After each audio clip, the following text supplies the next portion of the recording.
Ok chicos, buenas tardes, estamos de vuelta, día jueves ya, 14:41 minutos, comenzamos la clase de eh, el último módulo, digamos, que tenemos el día durante esta semana. Saluda ahí Valeria Bustamante, dice, buenas tardes profe, buenas tardes Valeria. ¿No vino el módulo anterior? Porque no la vi en la... Sí, no había aparecido, entonces, o no apareció o no asistió, no sé. No me fijé en la lista, pero estaba muerta. ¿Qué pasó? Resucitó. Ok, dice acá, entonces, buenas tardes, dice Valeria, también está... Oh, wow, algo se cayó. Un segundo. Ok, ya. Daria dice, hola profe, también está Bárbara Figueroa, dice hola profe, Valentina dice hola, también dice hola Lucas, Alfredo también saluda nuevamente, Aranza dice hola, Valentina dice hola, también está Grace, dice ¿qué? Hola, ¿qué tal? Pero Grace estuvo en la mañana, sí, así que Grace ahí estaba sacando la cara, digamos, por su compañera. Y Valeria dice, aparecí, ja, no, estaba muerta. Bueno, lo bueno es que ahora debe estar, espero que no se puedan los demás, ¿eh? Ok, vamos entonces con la clase, no sé si tienen dudas con respecto a la clase anterior, con la clase que hicimos al mediodía, digamos. ¿Mm? ¿Tienen dudas? KM, demás, inhibidores, todo esto, ¿quedó claro? ¿Sí? ¿Sí? No, no, cuéntenme. ¿Alguna consulta? ¿Quedó claro? ¿Duda? ¿Algo que quieran, no? Preguntarme? ¿No? No, nada. Ya, Lucas dice que te quedó claro, Grey dice que quedó claro. Lucas dice, profe. Dígame, Lucas, cuénteme. Me deja ahí en ascuas, Lucas. Cuénteme, Lucas, por favor.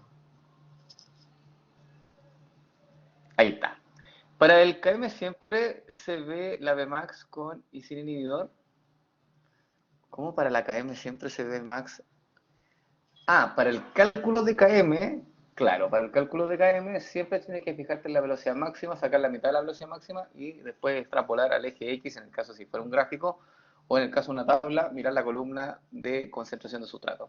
Sí, siempre tienes que fijarte en la Vmax porque por definición la KM es la concentración de sustrato a la cual se alcanza la mitad de la velocidad máxima. Entonces tienes que de alguna forma calcular esa mitad de velocidad máxima. Florencia, cuénteme.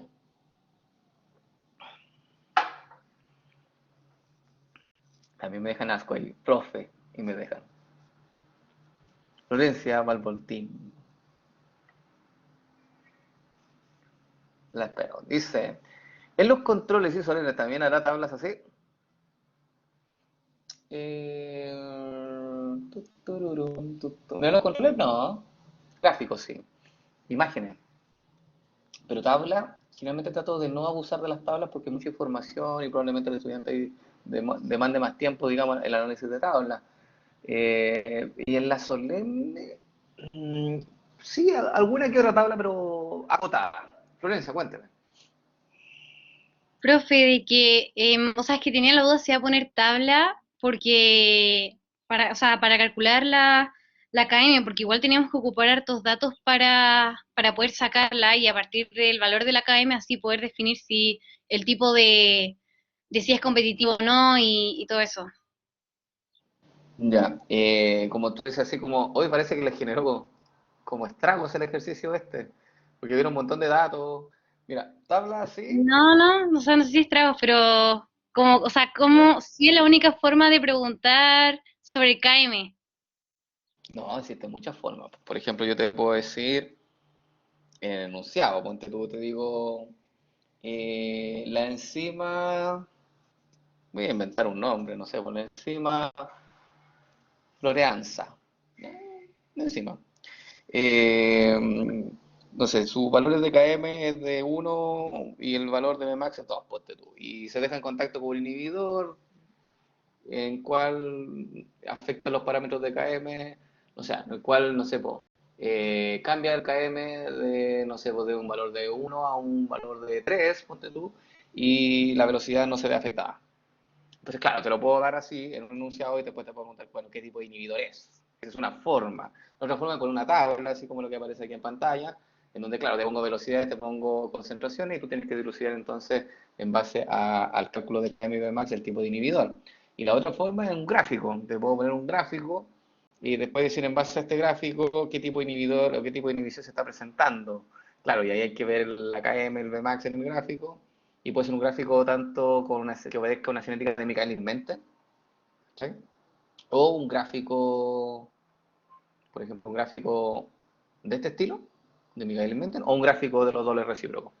Entonces existe una gama de opciones de cómo hacer las preguntas, con gráficos, con tablas, con enunciado, con casos, o incluso un caso como este, ¿eh? Como el del etanol, y imagínate que yo en vez de ponerle etanol, le cambio el nombre, le digo que es un inhibidor que se une a la enzima y lo hace de tal forma en el sitio activo. Entonces, claro, también te puedo preguntar en forma teórica.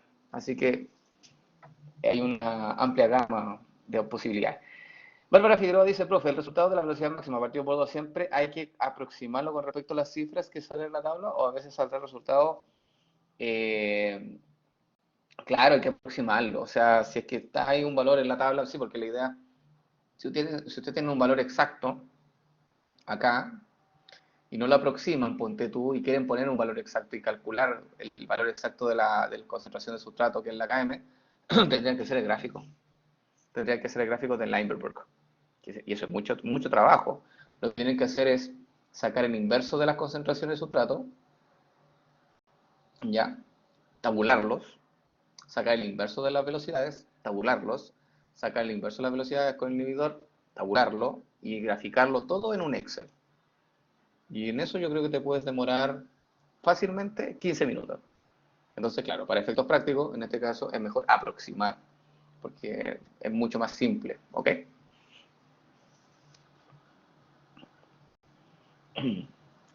Bien, Bárbara. Ya. Dice, ya. Pero, por ejemplo, si hubo una división y dio 1.19 y la tabla salía 1.17, claro. O sea, entre 1.19 y 1.17, claramente una diferencia, estamos hablando de una centésima o 2 centésimas, que para fines prácticos, para el cálculo de concentración de sustrato no va a variar mucho, va a variar también en unas centésimas. ¿Ok? Así que no es tanta la diferencia que va a ocurrir. ¿Sí? Recuerden que todo esto es experimental, o sea, si te dice que la KM, ojo, si te dicen que la KM ponte tú 1.67 y el otro te da 1.69, es poco criterioso decir que son distintas KM, porque es casi la misma concentración, ¿ya? Porque cuando se ve una diferencia de KM, por lo menos de un orden de magnitud, ahí sí uno puede decir que son diferentes KM, ¿ya? Pero por un valores muy cercanos, uno considera que son KM las mismas. Felipe dice, profesor, el ejercicio, cuando lo estaba haciendo, no aproximé y estaba reemplazando los datos en la ecuación para encontrar KM y obvio que así no me iba a dar lo mismo. Y yo llegaría a otra respuesta que la KM sí se afectaría. Lo hiciste, Felipe, pero lo hiciste con ¿qué ecuación? Porque tú me dijiste que lo hiciste. Pero ¿con qué ecuación? Con la lineal. O sea, lo que hiciste tú fue 1 dividido por 125 y lo pusiste en un, ¿cierto? O sea, en una tabla. Después el 1.67, ¿así lo hiciste? ¿O no? Porque mi pregunta es cómo obtuviste la ecuación de la recta de esa y cómo obtuviste la ecuación de la recta de esto. ¿Cómo hiciste eso? ¿Cómo obtengo la ecuación de la recta con estos datos y cómo obtengo la ecuación de la recta con estos datos, con la columna 1 y con la columna 2? ¿Cómo lo hiciste?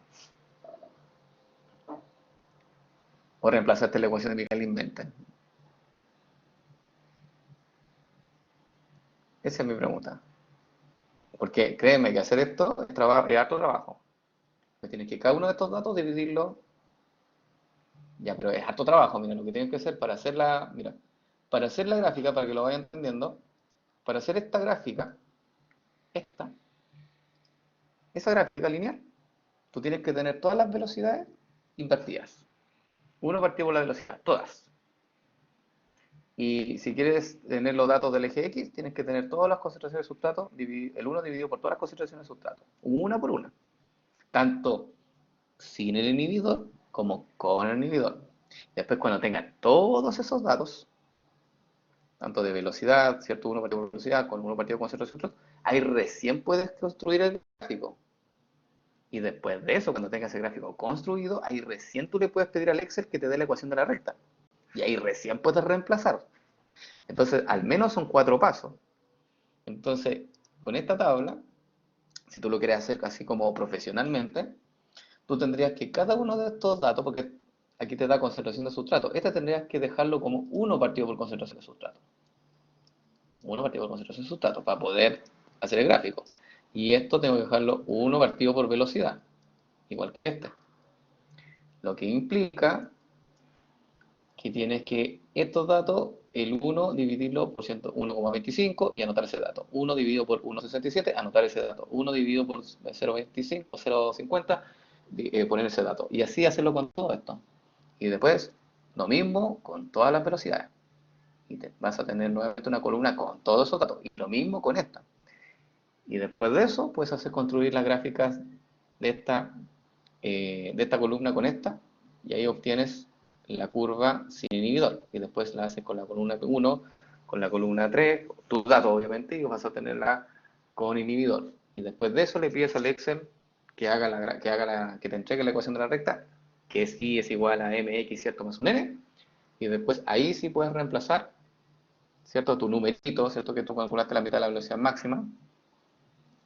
Y obviamente sacar el cálculo preciso de la KM. ¿Ya? Pero como te digo, mínimo 15 minutos para una persona que tiene como experiencia en Excel, probablemente se demore 10 minutos. Pero si una persona no tiene mucha experiencia en Excel, lo más probable es que se demore mucho más. Sí, pero no es lo que se pide en el caso. Dígame, señorita Isadora.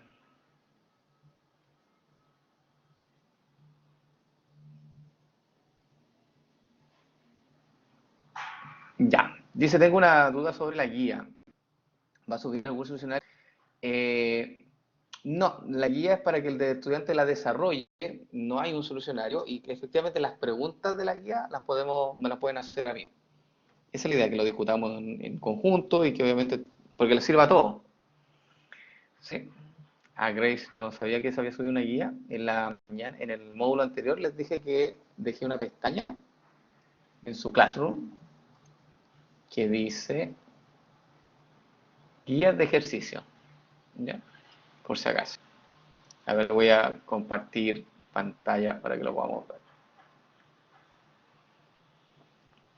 ¿Ven mi pantalla? Sí, ya ahí dijeron que sí. Ya, entonces acá está su Classroom. Bueno, este es mío.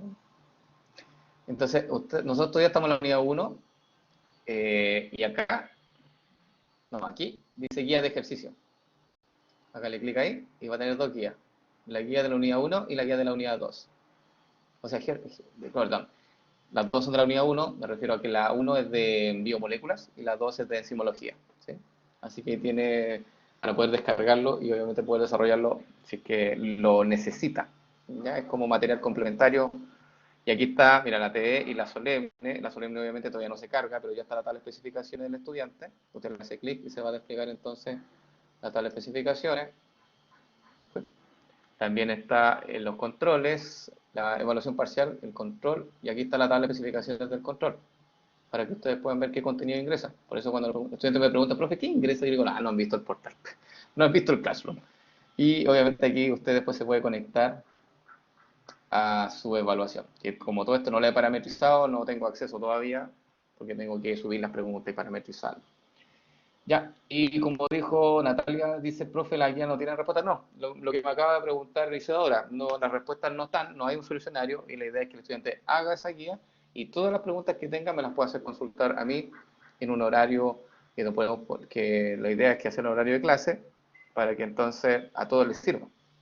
Ya, porque fome que tenga un solucionario, como casi preparar una PSU, así como, no sé.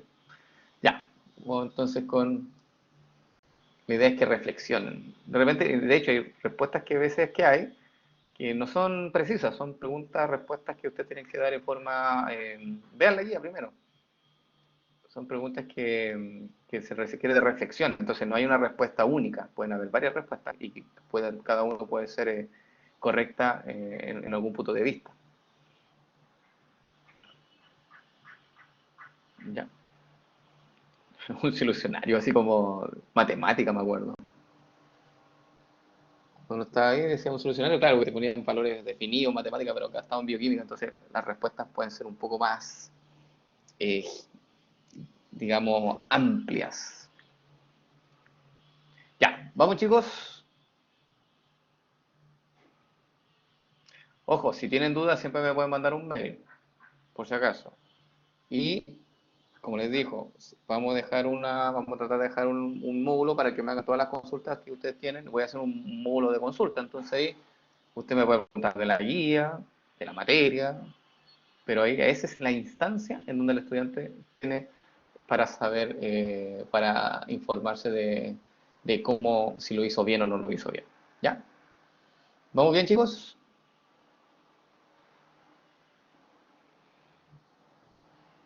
Sí, ya.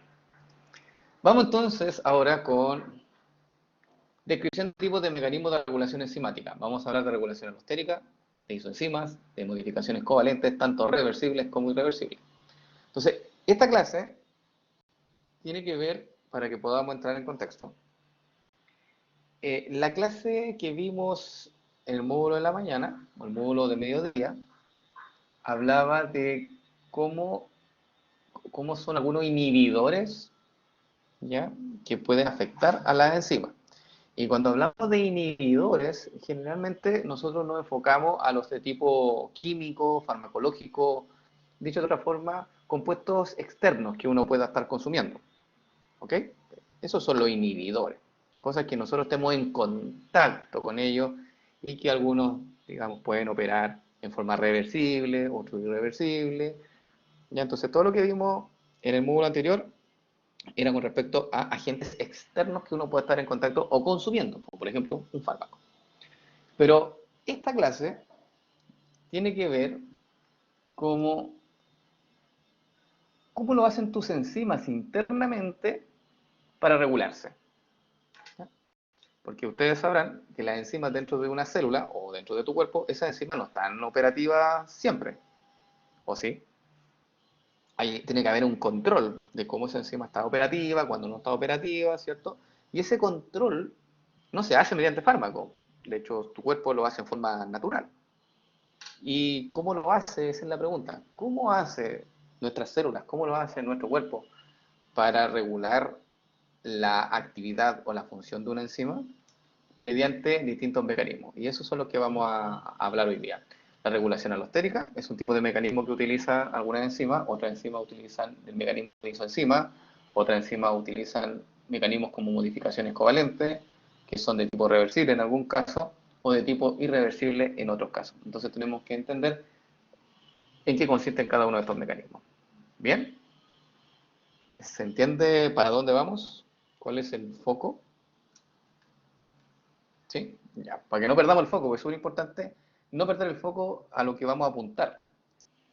Entonces, estos son los 4 tipos de regulaciones que experimentan las enzimas en general. No todas las enzimas van a experimentar todos estos mecanismos de regulación. Ojo que no. Hay enzimas que, por ejemplo, tienen combinaciones de regulaciones. Hay enzimas que solamente tienen, por ejemplo, uno de estos tipos de regulación. Hay unos enzimas que presentan combinaciones de regulaciones. ¿Ya? Y eso obviamente hay que evaluarlo caso a caso, dependiendo de la enzima. Entonces, lo primero que voy a describir van a ser los aspectos generales de cada tipo de regulación. Y vamos a partir con la modulación por alosterismo y cooperatividad, que ya lo vimos en hemoglobina, que a todo esto no es una enzima la hemoglobina, pero sí nos sirvió como ejemplo inicial. ¿Ya? Así que vamos a partir con este de los alosterismo y cooperatividad, después vamos a seguir con la isoenzima, que son las isoenzimas, cómo se llama este mecanismo. Vamos a continuar con la modificación covalente tipo reversible y vamos a finalizar con la modificación covalente de tipo irreversible, que también se denomina excisión proteolítica. Entonces tenemos que pasar en este orden los mecanismos de regulación. Vamos con el primero entonces, modulación por alosterismo y cooperatividad. Ahí está, modulación por alosterismo y cooperatividad. Ok, ¿qué es la regulación por cooperatividad? Regulación de enzimas por cooperatividad. Mira, voy a leer lo que dice acá. Dice que la cooperatividad es un fenómeno que está presente en las enzimas multiméricas. ¿Qué significa que sean multiméricas? ¿Qué significa que las enzimas sean multiméricas? Que tienen varias unidades, perfecto. Por lo tanto, ¿qué estructura tienen estas enzimas? Si son multiméricas, deberían tener estructura de tipo cuaternaria. Muy bien, Lucas. Efectivamente, Bárbara, Denise y Sofía. Y por lo tanto, son enzimas grandes, son enzimas de tipo cuaternaria, en la cual el sustrato, al unirse a una subunidad o a la primera subunidad, altera de alguna forma la afinidad de las subunidades vecinas. ¿Sí? Como se mostraba, como se muestra en este ejemplo, por ejemplo aquí, si un sustrato se une a esta subunidad, hace que el siguiente sustrato se una en forma más simple. Y el siguiente sustrato más simple y el cuarto sustrato ya en forma mucho más fácil. ¿Ok? Entonces, ese tipo de cooperatividad se denomina cooperatividad positiva, porque la unión de una subunidad, perdón, la unión de un sustrato a la enzima ayuda a que los siguientes sustratos se mueran en forma más eficiente. ¿Ok? Pero también tenemos el fenómeno de cooperatividad negativa, que es cuando se une un sustrato, pero ese sustrato, aquí por ejemplo se une un sustrato, pero ese sustrato hace que el siguiente sustrato se una, pero que le cueste unirse. ¿Ok? Y cuando se une el segundo, ya al tercero le cuesta más unirse, y el quinto ya, o el cuarto en este caso, ya le cuesta mucho más unirse. Entonces, ese tipo de fenómeno se denomina cooperatividad negativa. Es cuando la unión del primero no facilita la unión de los siguientes. ¿Se entiende?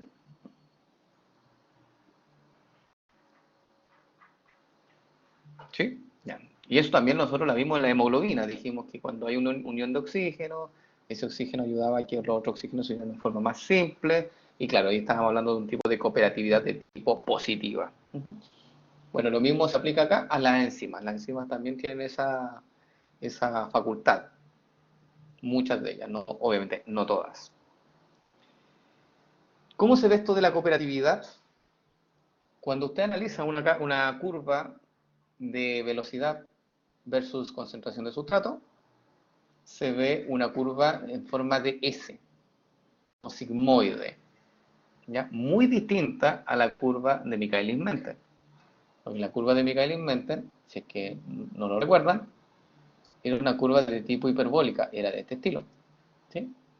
Esa es una curva de Michaelis-Menten, hiperbólica, pero en el caso de las enzimas alostéricas o las enzimas que sufren el comportamiento de cooperatividad, la cinética cuando tú haces el análisis y mides la velocidad a medida que va aumentando la concentración de sustrato, no se obtiene una hipérbole, sino que se obtiene una sigmoide, que es lo que se muestra aquí en pantalla. ¿Ok? Por eso aquí dice que la cinética de las enzimas que presentan cooperatividad por su sustrato es diferente a las enzimas micaelianas, que siguen la cinética de Michaelis-Menten. Ojo, entonces estas son las cinéticas micaelianas, mientras que esta es una cinética sigmoidea, producto de que sufre la enzima un fenómeno de cooperatividad. Dice acá, Felipe dice, ¿cómo se vería un gráfico todo recíproco? Buena pregunta, Felipe. No se aplica. Una sigmoide, si tú la quieres convertir en una eh, ecuación lineal, no lo han hecho. ¿Ya? Matemáticamente es mucho más complejo una sigmoide pasarla a una estructura, perdón, a una ecuación lineal como de Leinberg. ¿Ya? ¿Por qué? Porque no es una hipérbole. La hipérbole sí se puede hacer ese fenómeno de linearizar una hipérbole, pero una sigmoide linearizarla matemáticamente es muy difícil. ¿Ya? Lucas dice, profe, ¿y cómo sería una curva de cooperatividad negativa? Buena pregunta, Lucas. Buena pregunta. En general, es cuando la velocidad va disminuyendo. Puede ser, vamos a ver un ejemplo de eso, Lucas, en un rato más. ¿Sí? Para que pueda quedar más claro. ¿Sí? ¿Sí, Lucas? Dice acá, Voy a leer lo que dice aquí en azul. Dice, la curva de saturación de sustrato presenta una forma sigmoidea. Ahí está. Característica del caso de un tipo de cooperatividad positiva. Claro, porque a medida que las unidades van tomando sustrato, esto va aumentando entonces su afinidad. ¿Cierto?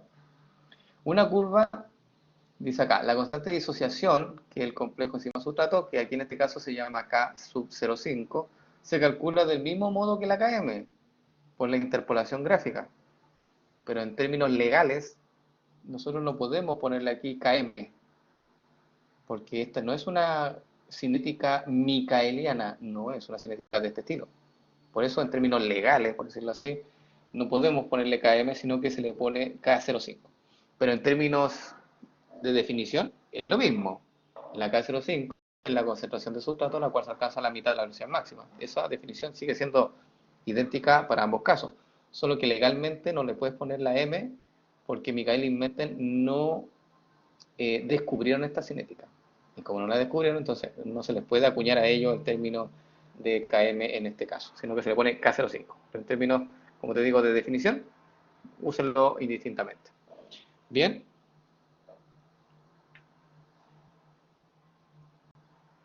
¿Sí? Ya. Entonces, porque es importante saber esto del KM o el K05, que es básicamente una cosa legal. Y vamos a ver entonces ahora que estas enzimas que sufren de cooperatividad también pueden sufrir de un fenómeno que se denomina alosterismo. Que eso también lo vimos en la clase cuando estábamos viendo hemoglobina, vimos alosterismo. Y es lo que se muestra aquí en estas imágenes. Dice, así como otro tipo de proteínas, por ejemplo, de la hemoglobina, algunas enzimas están sujetas a regulación por moduladores de tipo alostérico, que pueden ser moduladores positivos o pueden ser moduladores negativos. Si el modulador es positivo, se llama efector alostérico positivo. Si el modulador es negativo, se denomina efector alostérico negativo. ¿Okay? ¿Cómo funciona un efector alostérico positivo? Aquí tenemos la enzima. ¿Ya? Ahí está la enzima, ahí está el sitio activo de la enzima. Y este de acá, que es más pequeño, es el sitio de unión al regulador, que se denomina sitio alostérico. Le voy a poner los nombres para que lo vean. Entonces este es el sitio activo y acá está el sitio alostérico. ¿Ok? Entonces, nosotros sabemos que en el sitio activo se va a unir el sustrato y en el sitio alostérico el regulador. ¿Ok? Entonces, estas enzimas tienen estos sitios alostéricos en donde se puede unir el regulador. Si el regulador que se une es de características positivas, o regulador alostérico positivo, como aparece ahí, eso hace entonces que el sitio activo de la enzima ocurra un cambio conformacional que haga que el sustrato encaje mucho mejor ahí y por lo tanto estimula que se lleve a cabo la catálisis. Por eso se denomina efector alostérico positivo, porque estimula que la catálisis se lleve a cabo. ¿Ok? ¿Cómo opera un efector alostérico negativo? Que es la imagen, el dibujo que se muestra aquí a la derecha. Acá tenemos la enzima en su forma más activa. La enzima está procesando un sustrato sin ningún problema. Está haciendo la catálisis. Y cuando se une un regulador alostérico de tipo negativo, obviamente en el sitio alostérico, ahí, eso lleva entonces a que la enzima ocurra un cambio conformacional que básicamente impide que el sustrato pueda ingresar al sitio activo. Y de esta forma hace que la enzima sea menos activa. ¿Okay? Entonces, básicamente todo este tipo de regulación alostérica se basa en cambios conformacionales. Si el regulador alostérico es positivo, hace un cambio que ayuda a la unión de la enzima con su sustrato. Pero si estamos en presencia de un regulador alostérico negativo, eso hace que el cambio conformacional sea de tal forma que no deja que el sustrato pueda ingresar al sitio activo. Florencia dice, pero entonces el regulador alostérico negativo no se podía considerar un inhibidor o nada que ver. No, pues no lo puedes considerar un inhibidor porque un inhibidor es como cosa de tema, de semántica. Cuando uno habla de un inhibidor, siempre uno se piensa, ¿cierto?, en cosas externas, como un fármaco, como un químico. Esos son inhibidores, uno, así como que en la parte bioquímica, ¿cierto? Uno le dice inhibidor cuando es algo externo que uno consume, ¿cierto? Y que eso va a repercutir en alguna enzima en particular. Pero cuando se hablan de moléculas internas de tu cuerpo, que hacen estos mecanismos ya no se les llama inhibidores, se les llama reguladores negativos. Por eso te digo, entiendo que una persona me puede decir, ah, pero profe, eso es un inhibidor. Y yo te digo, sí, en términos conceptuales, en términos como para poder explicar, la respuesta yo te puedo decir, sí. Pero en términos legales, en términos de idioma, la respuesta es no. ¿Ya? Porque es un regulador interno y ya no se llama inhibidor, se llama regulador negativo. ¿Sí? Es como una cosa de semántica nomás. Trinidad dice, estos reguladores afectan la afinidad entonces. Sí, afectan la catálisis, afectan la afinidad, sí, efectivamente. Pero acá, en este caso, nosotros no nos enfocamos a analizar la KM y la Vmax de acá, de estos tipos de reguladores. Aquí uno dice, es como, hay mayor catálisis, hay menor catálisis, y ahí nomás quedamos. ¿Ya? ¿Ok? No se hace análisis de KM y Vmax en este caso, por si acaso. Así que ahí pueden relajarse. Grace dice, pero el mecanismo es similar del inhibidor. Depende del inhibidor, pues Grace. Claro, si tú me hablas de un inhibidor no competitivo, ya yo te digo, sí, este regulador alostérico se parece a un regulador no competitivo, pero por eso te digo, no quiero que mezclen inhibidores con reguladores. Hacer esa mezcla puede ser fatal, entonces no la hagan, mejor veámoslo por separado, ¿sí? Ya, Carla Guzmán dice, profe, no entendí qué hacía el regulador alostérico negativo.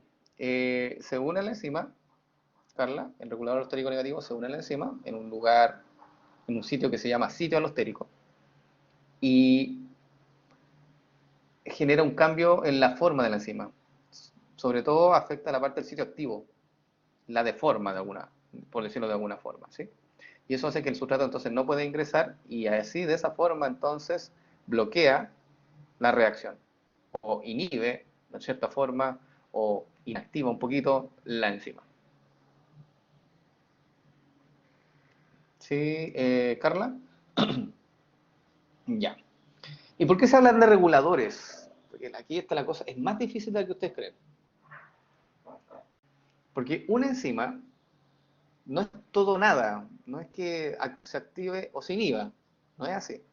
Voy a dibujar acá una enzima, no quería entrar en este detalle, pero bueno, ya que me preguntan tanto, yo creo que es importante dejarlo claro. Ya, ahí dibujé una enzima, ¿sí? Quedó bien fea mi enzima, pero se nota que hice una especie de enzima, ¿o no? ¿Sí? ¿Se nota que es un dibujo en azul? Ya. Vamos a decir que esto es el sitio activo.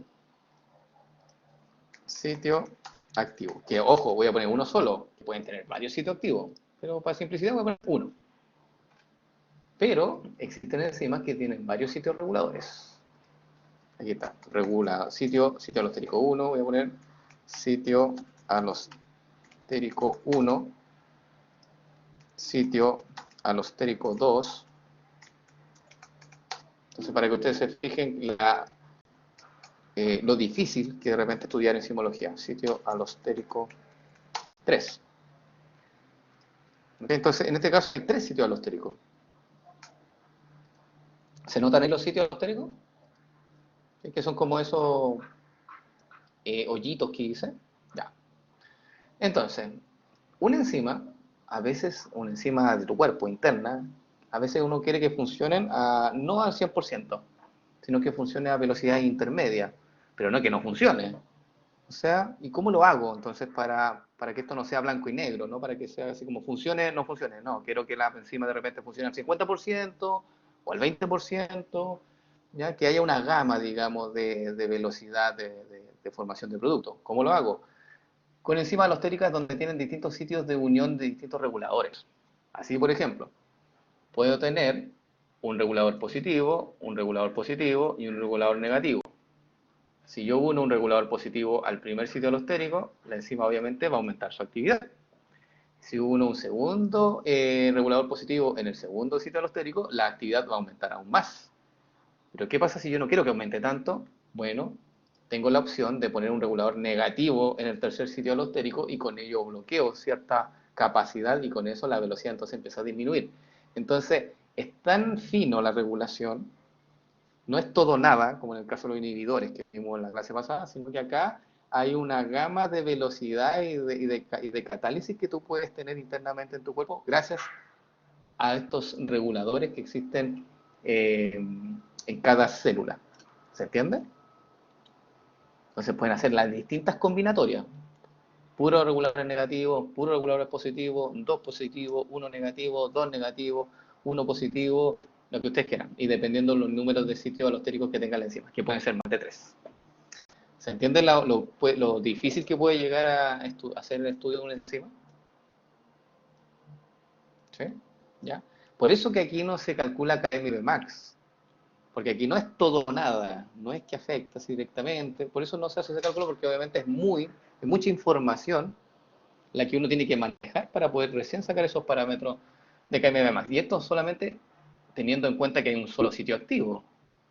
Porque imagínate las células, las enzimas que tienen más de un sitio activo, que tienen 4 sitios activos, que tienen 5 sitios reguladores. Son unos verdaderos monstruos que obviamente eh, tienen distintas velocidades de reacción y obviamente ese es como lo que, lo que se estudia generalmente como en cursos superiores, como en doctorado, ahí se pueden ver esos tipos de enzimas que son muy complejos. Pero acá, como estamos a un nivel de pregrado, obviamente tenemos que mostrar así como los tipos de reguladores de alosterismo que son los más básicos, como un sitio alostérico, un sitio de unión sustrato, para que el estudiante entonces pueda entenderlo en forma más fácil. Pero la realidad es mucho más compleja. ¿Sí? Ya. ¿Preguntas con esto, chicos?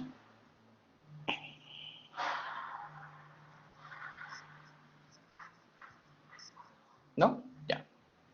Vamos entonces con esta gráfica, y aquí quiero que usted lo analice, porque ustedes ya son expertos en análisis de gráficos. Entonces, en la curva negra, en la curva, vamos a poner aquí, la curva normal, le voy a poner así, entre comillas, normal ya. No, mejor en vez de normal, porque se puede confundir eso, puedo ponerle sin la sustancia X, ya, listo. Así lo dejamos más genérico. Y la curva celeste, que lo voy a dejar en azul, es con la sustancia X. Y me refiero a sustancia, una sustancia interna, al compuesto interno de tu célula. La pregunta es, ¿qué hace la sustancia X? Es un... Ojo con la respuesta, aquí quiero que usted me dé la respuesta. ¿Qué es la sustancia X? Si corre la curva de saturación, perdón, la curva de cinética hacia la izquierda, ¿ya? Hace que disminuya el K05. ¿Qué sería entonces, en este caso, la sustancia X? Muy bien, Felipe, un efector positivo. ¿Sí? Es un efecto. La pregunta es, ¿qué es lo que es? No lo que hace.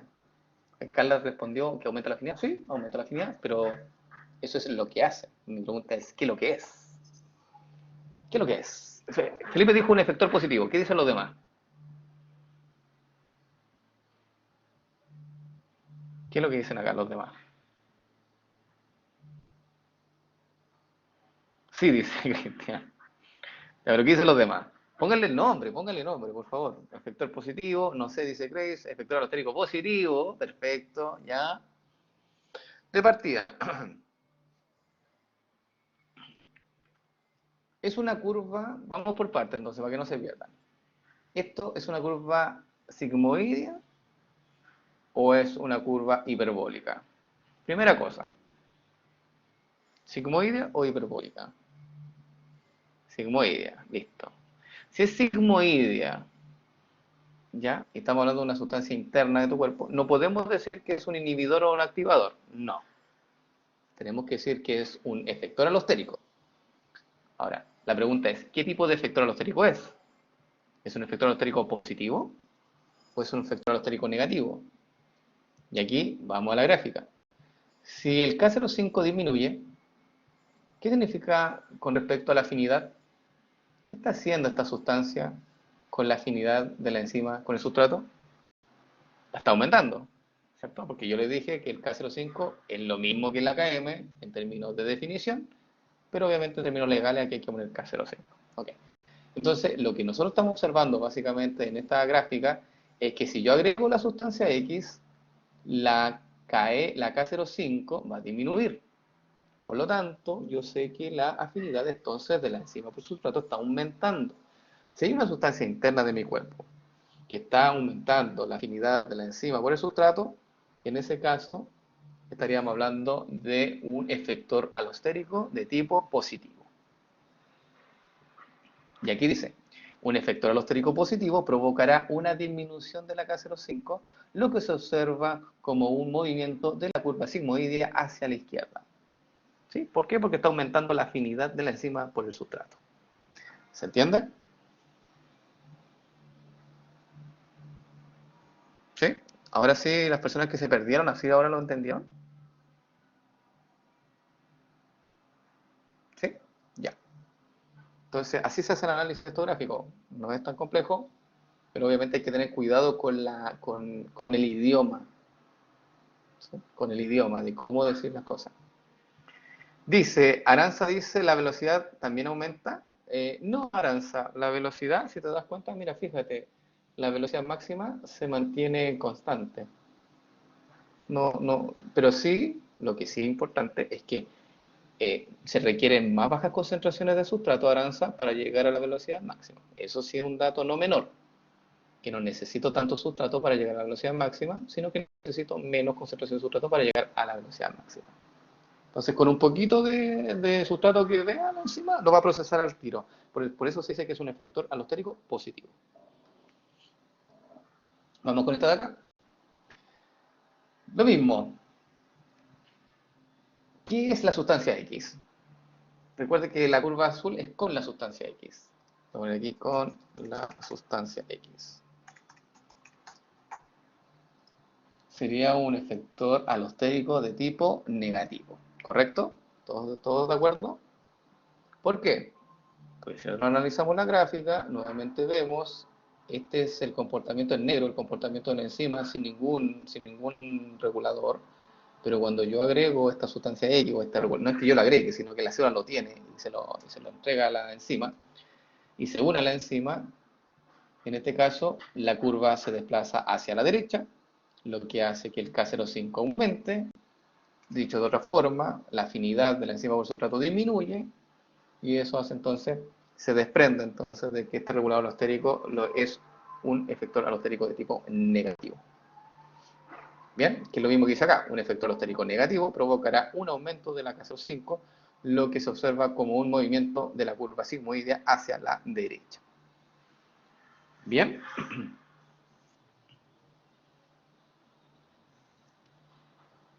¿Sí? Ya. Entonces, muy simple, se ha hecho preguntas de esto en la solemne.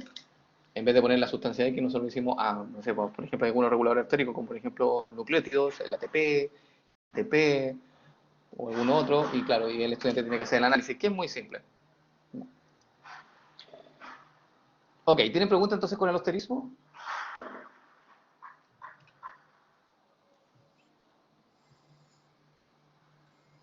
¿No? Ya. Vamos entonces con otro tipo de regulación, que es la de isoenzimas. Segundo tipo de regulación que tienen algunas enzimas en nuestro cuerpo, y se denomina entonces presencia de isoenzimas. Para continuar esto de isoenzimas, díganme qué significa iso para ustedes. Iso. ¿Les suena la palabra igual, cierto? Como triángulo isósceles, que tiene dos lados iguales y uno distinto, ya.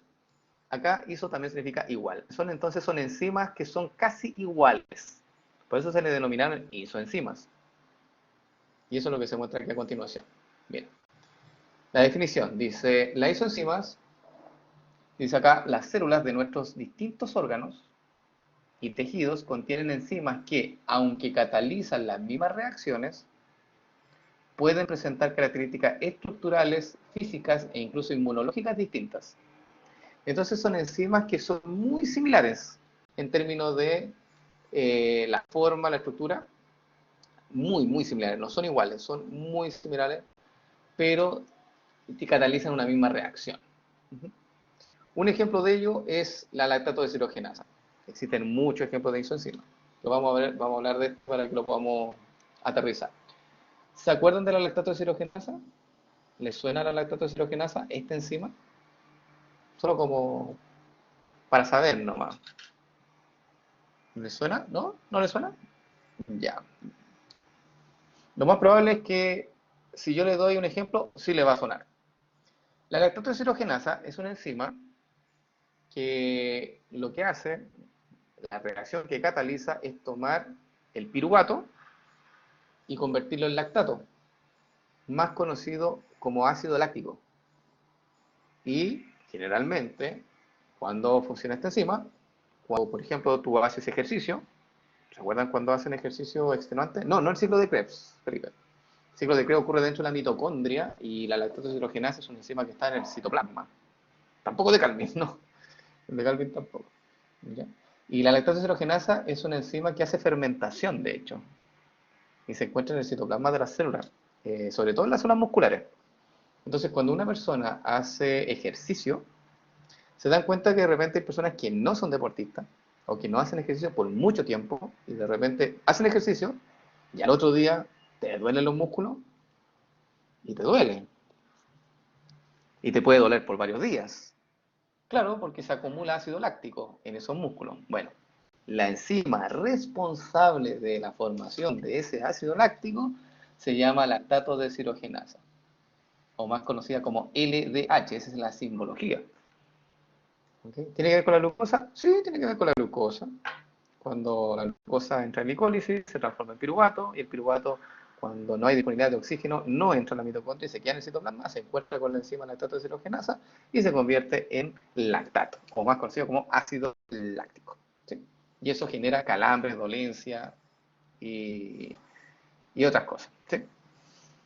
Dice, es que tengo el ciclo en la mente, pero el nombre de ese ciclo no. No, si la lactato deshidrogenasa no participa en ningún ciclo, Felipe. Es una reacción independiente, no está dentro de un ciclo, así que no hay ciclo ahí. Olvídese del ciclo, señor Felipe, por favor. Ella es independiente. Pero yo me acuerdo que mostró un ciclo hace tiempo en una clase. Pero ahí no está dentro de ese ciclo la lactato, Felipe, así que es fermentación láctica, sí, efectivamente. Y esta enzima, como solamente la estoy indicando para que usted se familiarice con ella y lo tomemos como un ejemplo, nada más que por ello. Esta enzima es un tetrámero formado por dos unidades proteicas diferentes.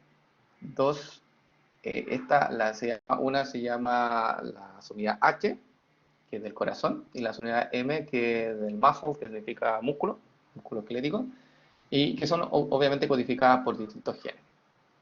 Entonces, esta enzima dice que solo esta molécula tetramérica es activa y muchas unidades pueden aparecer combinadas dentro de 5 enzimas distintas. Cuando se hacen combinaciones de estas unidades para formar distintos tipos de enzimas diferentes, esos se denominan isoenzimas. Y acá dice, las isoenzimas pueden presentar parámetros genéticos distintos y pueden ser reguladas por mecanismos o moléculas diferentes. Ya. Para que lo podamos entender entonces ahora, les traje esta imagen. Esta imagen. ¿Ya? Aquí tenemos distintos tipos de lactatos deshidrogenasas. Recuerde que el lactato deshidrogenasa, ahí está la enzima, se simboliza con la letra LDH. Y cada una de esas isoenzimas se encuentran en órganos, más o menos en órganos en específico.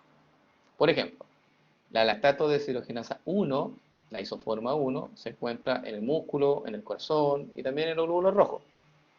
La lactato deshidrogenasa 2 se encuentra principalmente en el sistema inmunológico. La lactato deshidrogenasa 3 se encuentra en los pulmones. La lactato deshidrogenasa 4 se encuentra en los riñones, en el páncreas y también a veces en la placenta. La lactato deshidrogenasa 5 se encuentra en el músculo esquelético y se encuentra también en el hígado. ¿Ok? Entonces, ¿por qué se le denominan a estas enzimas con el nombre de isoenzimas? Porque son enzimas que hacen la misma función en estos órganos.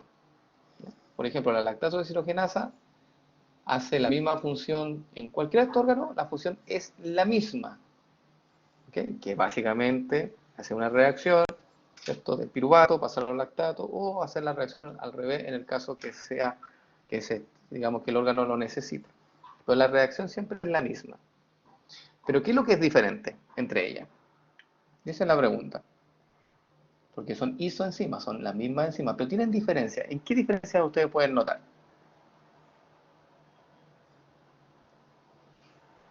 Cristian dice, entonces son como isoformas de LDH. Sí, efectivamente, son isoformas de LDH. exactamente en sus subunidades, en su estructura, tienen leves diferencias en su estructura que hacen entonces que esta enzima tengan distintas propiedades regulatorias y que se encuentren en distintos tipos de órganos. ¿Ok?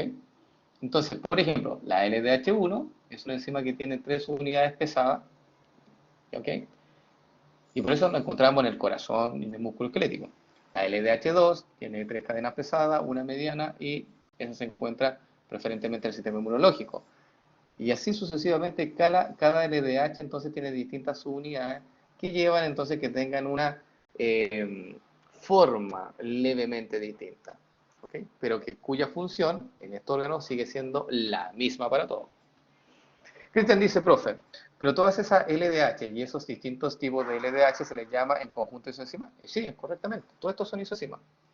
De hecho, Cristian, las isoenzimas se pueden identificar porque todas tienen las mismas simbologías, pero lo único que cambia es el número. Entonces, todas estas son isoenzimas. ¿Cómo le denomina uno? Como para que ustedes lo entiendan, son como enzimas gemelas. Así le digo yo, las enzimas gemelas. ¿Por qué? Porque son enzimas que hacen la misma función.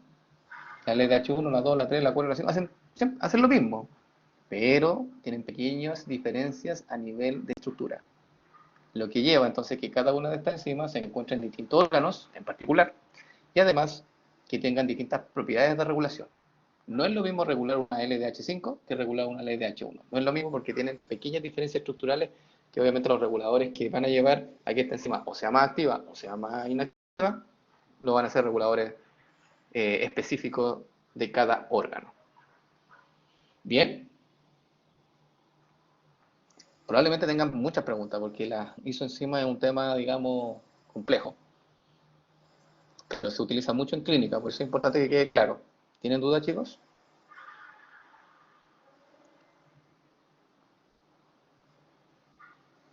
¿Sí? ¿No? Cuéntenme. ¿Todo bien? Ya. Dicho eso, entonces, porque esto se usa mucho en clínica, mucho en clínica y ustedes van a tener que estar haciendo exámenes, no sé si lo van a hacer, ustedes los exámenes no lo hacen, pero van a tener que pedir exámenes a sus pacientes. Por ejemplo, si una persona tiene un problema, un dolor, mira, voy a hacerte un caso clínico. Si una persona tiene un dolor a nivel del mediastino, ¿ya? Parte cercana al corazón, y viene entonces con una dolencia, y uno tiende a pensar que eso puede ser una especie de accidente cardiovascular, ¿qué hizo encima? ¿Tú mandarías a hacerle un examen? ¿A quién hizo encima? Uno diría, mira, ¿sabes qué? Si eso realmente quiero saber, si es un problema a nivel del corazón, tengo que detectar una isoenzima. ¿Cuál isoenzima es la que ustedes mandarían a hacer el examen? La LDH1. Y aquí está como entonces la racional del por qué. Efectivamente, la LDH1, todas estas enzimas que se muestran aquí en pantalla son específicas de cada órgano. La LDH1 se encuentra en el corazón y se encuentra en el músculo esquelético, ¿ya? Y se encuentran dentro de esos órganos. Entonces, ¿qué sucede cuando una persona, por ejemplo, tiene un stroke o tiene no sé, se le tampona, digamos, un vaso sanguíneo, ponte tú, vamos a hablar de específico en un caso? El corazón obviamente se daña, ¿ya? Producto que hay zonas que quedan sin oxígeno, sin irrigar, y ese daño produce entonces que todo el contenido de algunas células se vierta al torrente sanguíneo. Entonces, el contenido se escapa del órgano y se va a la sangre, entre ellos incluidas las enzimas, como por ejemplo la LDH1. Entonces, todo se vierte al torrente sanguíneo. LDH1 va a estar en la sangre.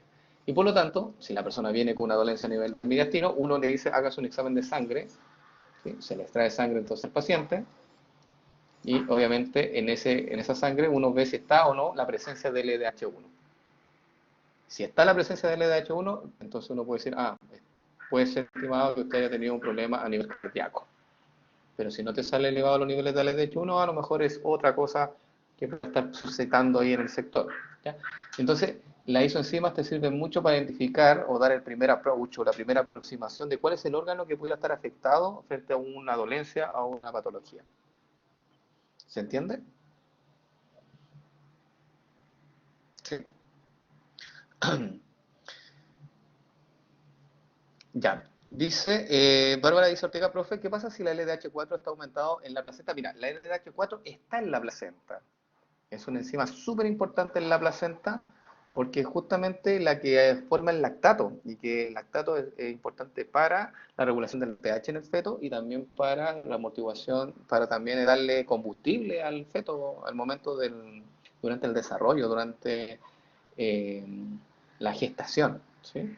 Así que es normal que haya altos niveles de LDH en la placenta. Lo que no es normal es que la mamá tenga altos niveles de LDH en la sangre, porque eso significa que probablemente hubo un daño a nivel placentario, ¿sí?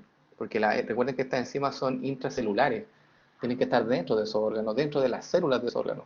Y la única forma en que se encuentren en la sangre, en altas concentraciones, es cuando ese órgano en particular sufrió un daño, en donde las células se revientan por lisis, ¿ya? Acuérdense, necrosis, que es un fenómeno de ruptura celular, y claro, y ahí el contenido se vierte a la sangre y ahí uno lo puede pesquisar y puede entonces darle un posible diagnóstico al paciente. Ya. ¿Bien con eso? ¿Sí? Ya.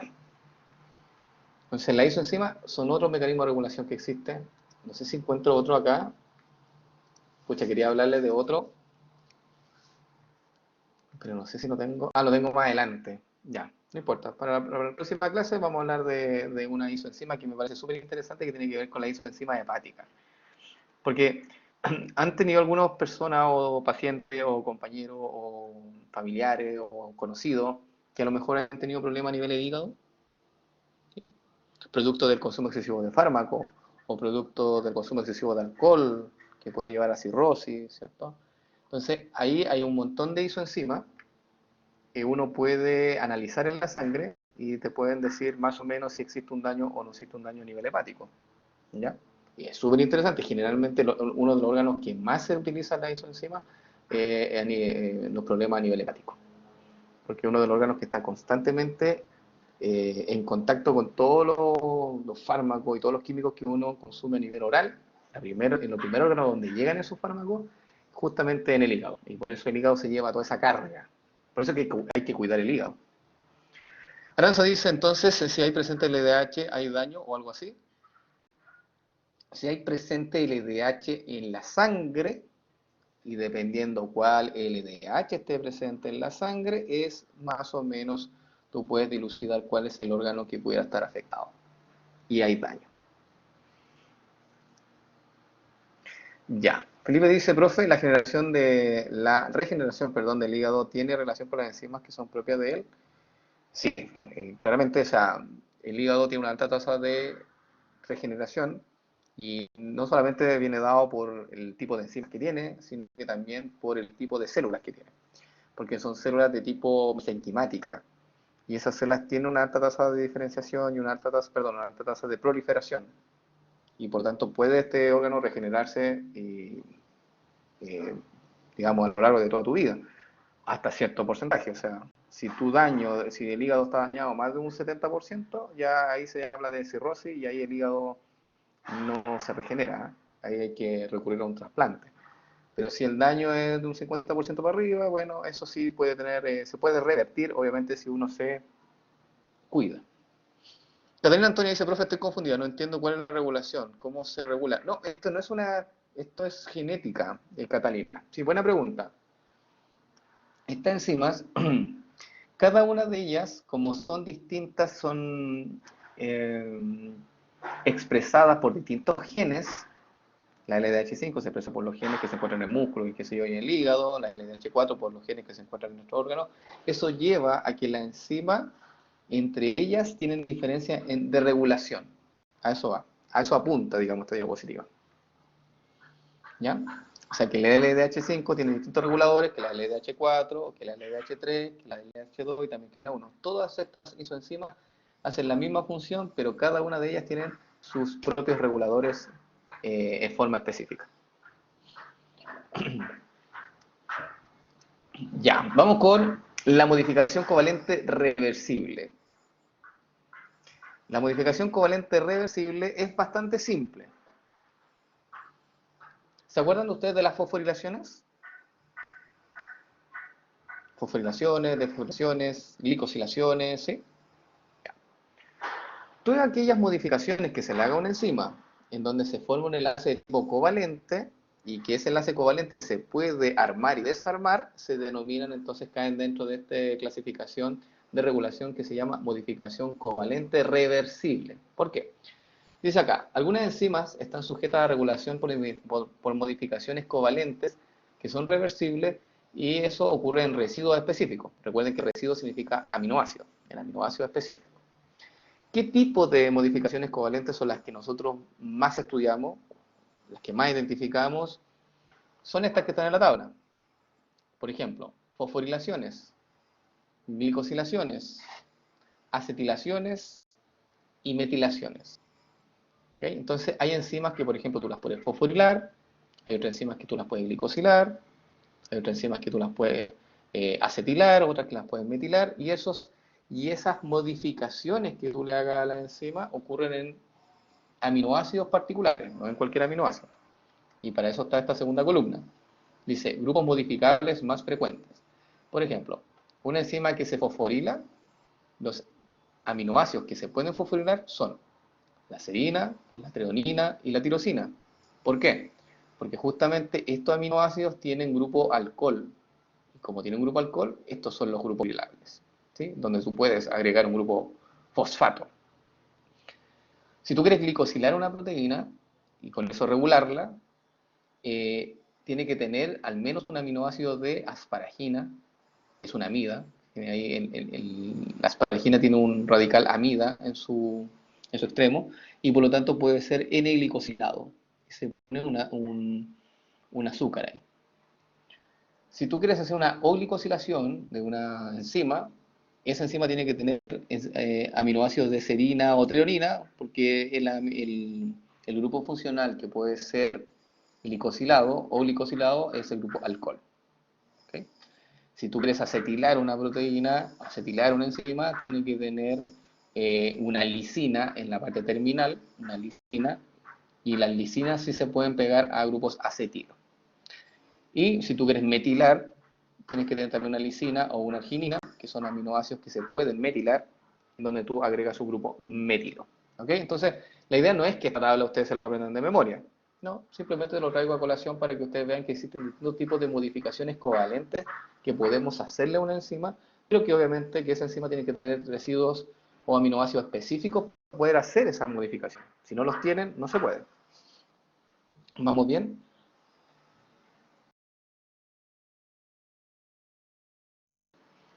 ¿Sí? Ya, vámonos a un ejemplo entonces concreto de este tipo de modificación covalente. Reversible, obviamente. Aquí está. Dice, regulación de enzimas, modificación covalente. La reversibilidad de estas modificaciones es posibilitada por enzimas que catalizan la adición de la modificación y otras que catalizan la remoción de la misma. ¿Se entendió lo que dice ahí o no? Dice ahí, la reversibilidad de estas modificaciones es posibilitada por enzimas que catalizan la adición de la modificación o por otras que catalizan la remoción de la misma. ¿Se entendió? ¿No? En otras palabras, esto es muy simple.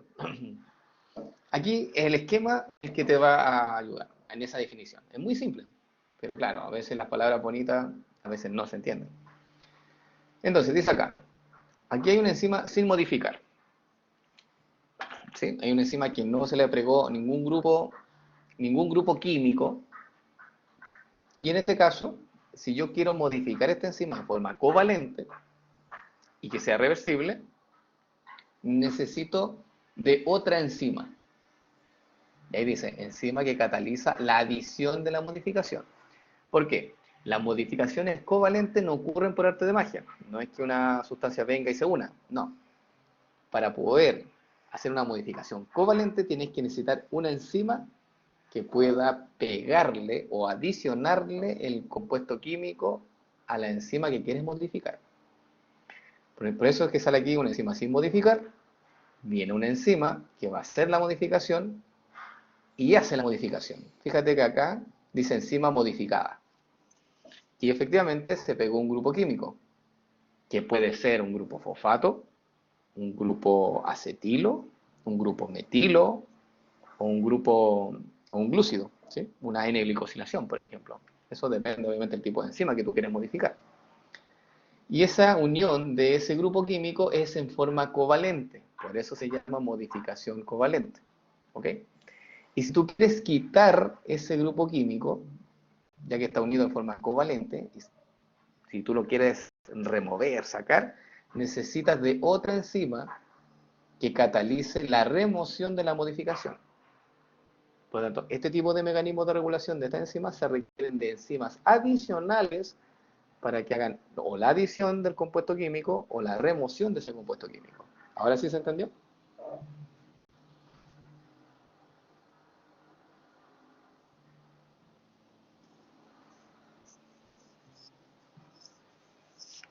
Sí, Rey, si tiene dudas, por favor, pregúntame.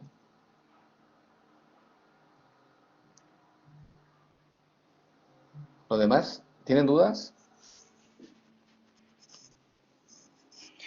Claro, al final son tres enzimas, pero la que te interesa, Valeria, es esta, la que quieres modificar, esa es la que te interesa. Las otras no, las otras son enzimas que vienen a hacer su trabajo, vienen a hacer la adición de un componente químico, y la otra que viene a quitarlo. Pero esta es la enzima que a ti te interesa, saber qué le pasa, ¿ya? Ya dice acá, si Grace dice, ¿se lo puedo explicar otra vez? Sí, por supuesto. Valeria dice, tenía la confusión de que la enzima que modifica, claro. Daniel Alejandra dice, un ejemplo podría ser la KEF y las CAP. Por ejemplo, exactamente, las GEF y las HAP, Daniela, sería un ejemplo de modificación covalente. Una que va en sentido de adición y la otra que va básicamente en sentido de eliminación. Sí, era la misma que modificaba. Sí, a ver si encuentro un caso. Deja ver si encuentro un caso de una enzima que sea, porque los vamos a ir viendo. Deja ver si está en la siguiente diapositiva. Aquí tenemos un ejemplo un poco más aterrizado, Grace, para que pongamos atención, ¿cierto? De esto de la regulación de fosforilación covalente reversible. Dentro de la modificación covalente reversible vamos a ver la fosforilación, para darnos un caso específico concreto. Dice acá, la regulación de una O-fosforilación reversible es catalizada por una proteína que se denomina quinasa, y las proteínas que sacan grupos fosfatos se denominan fosfatasas. ¿Ya? Entonces, vamos a la izquierda. Aquí tenemos una enzima que dice OFF. ¿Lo ven? Sí. Una enzima que está inactiva. ¿Se nota o no? Vamos siguiendo, vamos paso a paso. Ya. Hay enzimas que si tú las quieres activar, necesitas pegarle un grupo químico en forma covalente. Repito, hay algunas enzimas que tu cuerpo internamente, cuando las quiere activar, les puede pegar un grupo químico en forma covalente. ¿Ok? Muchas veces ese compuesto químico que se le pega a la enzima es un grupo fosfato. Por eso que el fenómeno se llama fosforilación, porque tomar un grupo fosfato y pegarlo en la enzima. ¿Ok? Y eso puede llevar a que la enzima se active, como dice aquí, on, que está activa. Bien, Grace, ¿hasta ahí vamos bien? Entonces, hay enzimas que cuando uno necesita que se activen, se les puede pegar el grupo químico en forma covalente, como por ejemplo el grupo fosfato. En este caso, se activó la enzima. ¿Ok? Ahora, ¿quién hace ese trabajo de pegar ese grupo fosfato? Aquí, las enzimas que se llaman quinasas. Las quinasas son enzimas que fosforilan. O sea, vino una enzima con un grupo fosfato, le pegó el grupo fosfato a esta enzima que estaba inactiva y la activó. ¿Sí? Y esto, aquí viene mi pregunta. ¿Y esta enzima va a quedar activa para siempre? ¿Qué creen ustedes? Esta enzima que tiene el grupo fosfato pegado ahí, ¿va a quedar para siempre así activa? La respuesta es no.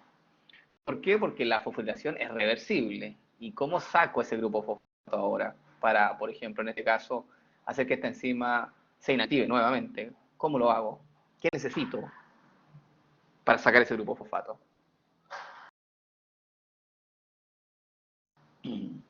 A ver, chicos, a ver si tienen alguna con otra enzima, efectivamente. ¿Cómo se llaman esas enzimas que remueven grupos fosfato?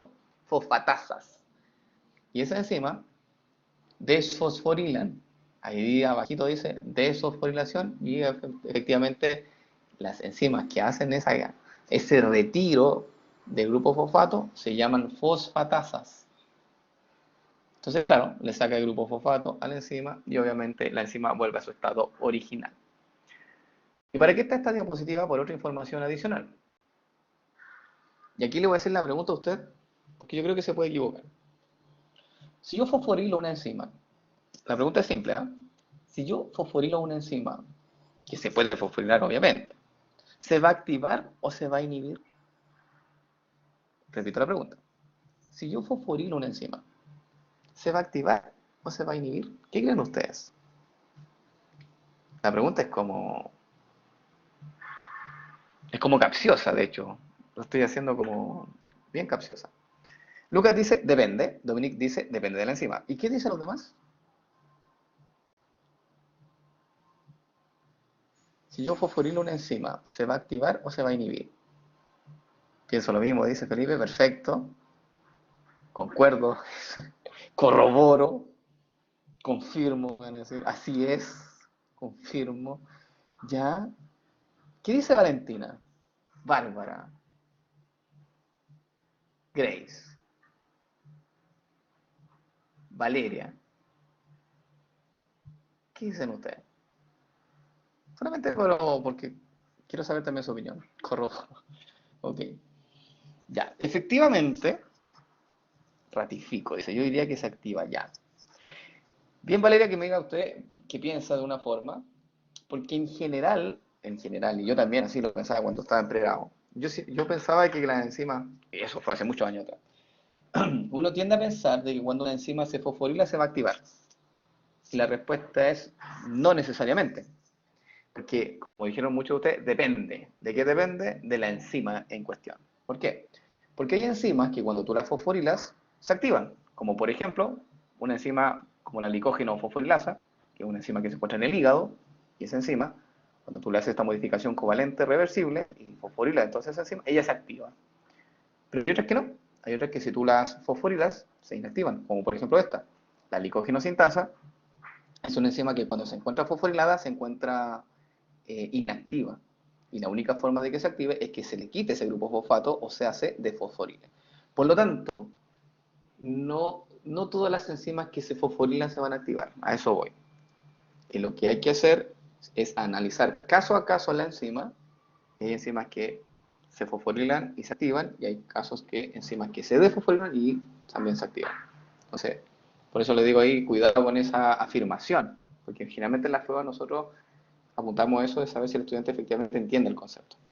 ¿Vamos bien?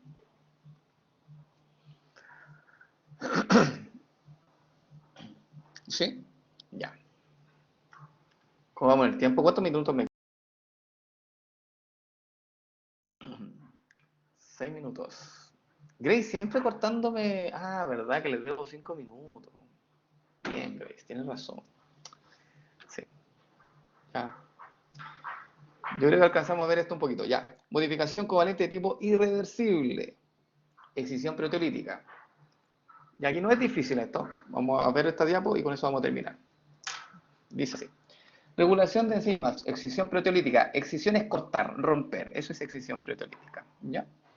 Dice, algunas enzimas son sintetizadas por cosmógenos en forma inactiva. Voy a terminar igual. Activables entonces por ruptura hidrolítica en una porción específica de su cadena polipeptídica. Entonces, básicamente este mecanismo es el siguiente.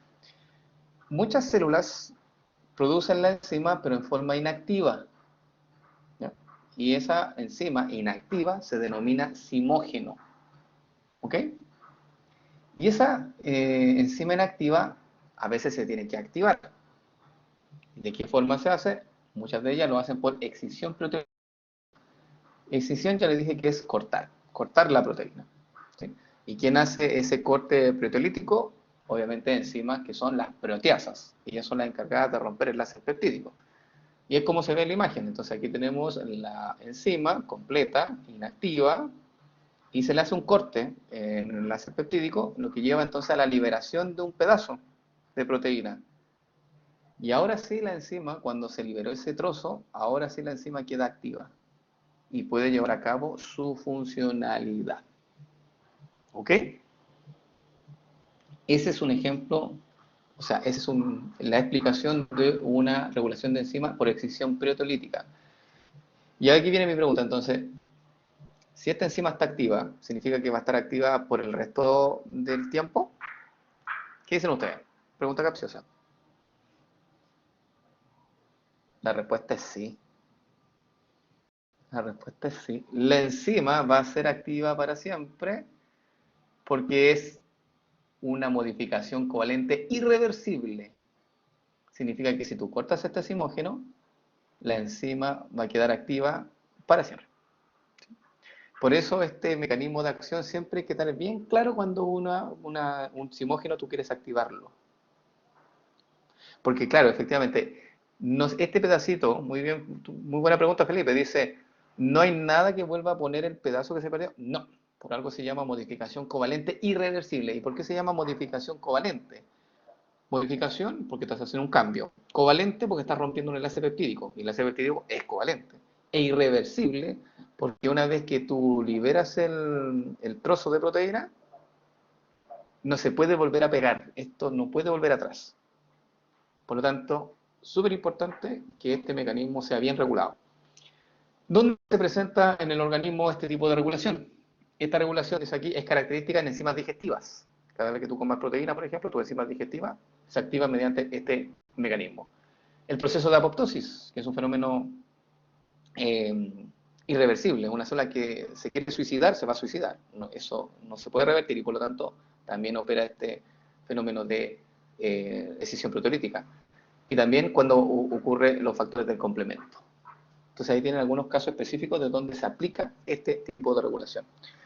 Ya, leo los chats y con eso terminamos. Cristian Alfredo dice, ¿y siempre se activan o se puede inactivar al cortar? No, siempre se activan, Cristian. Buena pregunta. Sí, la modificación covalente de tipo irreversible, siempre el corte proteolítico lleva a una activación de la enzima. Y Daniel Alejandra Brito dice, ¿el segmento que se corta vendría siendo como una subunidad inhibidora de la enzima o algo parecido? Mira, no quiero decirlo como una subunidad inhibidora, yo creo que es simplemente una parte de la proteína que de alguna forma no deja que la enzima actúe, ¿ya? Entiendo tu concepto, Daniela, de explicarlo como una subunidad inhibidora, pero a veces el pedacito que se libera no es tan grande como una subunidad, sino que es un trozo nomás. Por eso no me gusta poner la palabra subunidad. ¿Se entiende o no, Daniela? Claro, porque puede ser un pedazo de una subunidad y no la subunidad completa. Entonces, por eso no me gusta mucho decirle un segmento, claro, exactamente. Es como un segmento, un pedazo, no una parte así como, no es como un dominio definido propiamente tal, es una parte que se les quita. Ya chicos, igual les debo 4 minutos, les quedo debiendo. ¿Tienen alguna otra duda, chicos? ¿No? Ya, estas preguntas entonces se las dejo para que ustedes las analicen. ¿Sí? Se las dejo a ustedes entonces para que las analicen en su casa. Ya, Lucas me pregunta cuándo es el control. Lo habíamos definido, me parece. A ver, deja echar un vistazo. ¿Cuándo lo dejamos? Para el jueves, ¿no? ¿Sí? Ya, y el horario está por confirmar. Ah, no, sí, verdad. En el segundo módulo, sí, lo dejamos para el jueves. Correcto. Les voy a mandar igual un aviso hoy día para que... Ya, ¿hasta qué PPT entra en el control, Florencia? Hasta el 13.